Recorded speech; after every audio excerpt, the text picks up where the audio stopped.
Now, a lot has happened since the deadly rally in Charlottesville on Saturday. The man accused of driving into the crowd of protesters, James Fields, was denied bond today. Today, the community held a memorial for Heather Heyer, with both her parents making emotional pleas to eliminate hate. Meanwhile, in Baltimore, Brooklyn, and Bell, Alabama, more monuments and statues honoring the Confederacy are coming down. Joining me to talk about the monuments is Dr.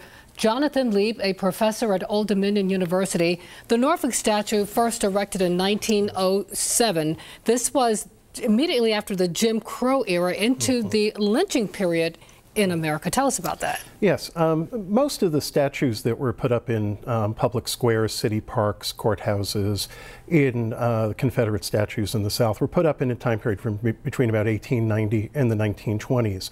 And really for two reasons. One was this was a time period when Confederate veterans were dying off, so in part it was a memorial.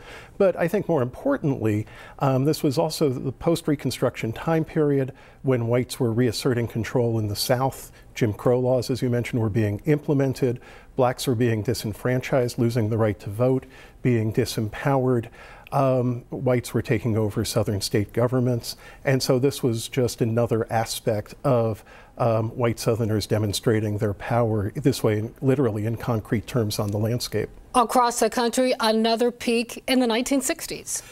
There was a peak in the 1960s during the Civil Rights Movement as well. I mean, certainly Confederate flags became symbols in the 1950s and 1960s as well for those who were opposed to the Civil Rights Movement, and was incorporated into state flags and flown by state governments in the Deep South especially.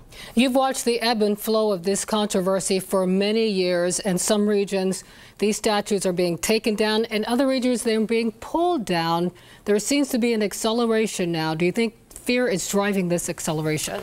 I think fear is driving this acceleration, but I also think some of it is that this is an issue that's been around for many years, many decades, but it ebbs and flows, and usually in response to acts of racial violence, racial hatred by whites perpetrated against African Americans, this issue comes back up. So certainly in the last 2 years since the Charleston AME church massacre in 2015, there's been a movement to remove flags and the beginnings of a movement to remove monuments in places like New Orleans. And I think that the actions this past weekend in Charlottesville will further hasten, further quicken that process of statue removal. The mayor of Norfolk is proposing that Johnny Reb be moved to a cemetery. Will that calm concerns?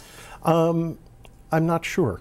I mean, one of the interesting things is they're already, he was proposing moving it to the Elmwood Cemetery, and there already is a Confederate soldier statue there, so that would be interesting.